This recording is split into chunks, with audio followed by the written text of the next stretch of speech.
ನಮಸ್ಕಾರ ಎಲ್ಲರಿಗೂ. ಅಂಜೂರದ ಪ್ರಯೋಜನಗಳ ಬಗ್ಗೆ ತಿಳಿದುಕೊಳ್ಳೋಣ. ಡ್ರೈ ಫ್ರೂಟ್ಸ್ಗಳಲ್ಲಿ ಒಂದೆನಿಸಿಕೊಂಡಿರುವ ಅಂಜೂರವನ್ನು ರಾತ್ರಿ ಇಡೀ ನೀರಿನಲ್ಲಿ ನೆನೆಸಿಟ್ಟು ಸೇವನೆ ಮಾಡೋದ್ರಿಂದ ನಮ್ಮ ಆರೋಗ್ಯಕ್ಕೆ ಏನೆಲ್ಲ ಪ್ರಯೋಜನಗಳಿವೆ ಎಂಬ ವಿಷಯವನ್ನು ತಿಳಿಯೋಣ. ನೆನೆಸಿಟ್ಟ ಅಂಜೂರ ಸೇವಿಸೋದ್ರಿಂದ ಜೀರ್ಣಕ್ರಿಯೆಯನ್ನು ಅತ್ಯುತ್ತಮಗೊಳಿಸಲು, ರಕ್ತದೊತ್ತಡ ನಿಯಂತ್ರಿಸಲು, ತೂಕ ಇಳಿಸಿಕೊಳ್ಳಲು ಸಾಧ್ಯವಾಗುತ್ತದೆ.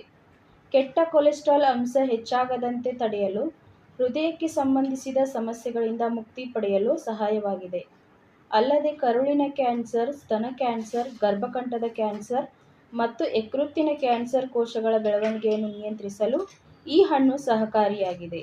ದೇಹದೊಳಗಿರುವ ವಿಷಕಾರಿ ಅಂಶಗಳನ್ನು ಕೂಡ ಅಂಜೂರ ಹಣ್ಣಿನ ಸೇವನೆಯ ಮೂಲಕ ಹೊರಹಾಕಬಹುದಾಗಿದೆ. ಇನ್ನು ಮಧುಮೇಹಿಗಳು ಅಂಜೂರ ಸೇವನೆ ಮಾಡೋದ್ರಿಂದ ರಕ್ತದಲ್ಲಿ ಸಕ್ಕರೆ ಮಟ್ಟವನ್ನು ನಿಯಂತ್ರಣದಲ್ಲಿ ಇಟ್ಟುಕೊಳ್ಳಲು ಸಾಧ್ಯವಾಗುತ್ತದೆ ಎಂದು ಆರೋಗ್ಯ ತಜ್ಞರ ಸಲಹೆಯಾಗಿದೆ.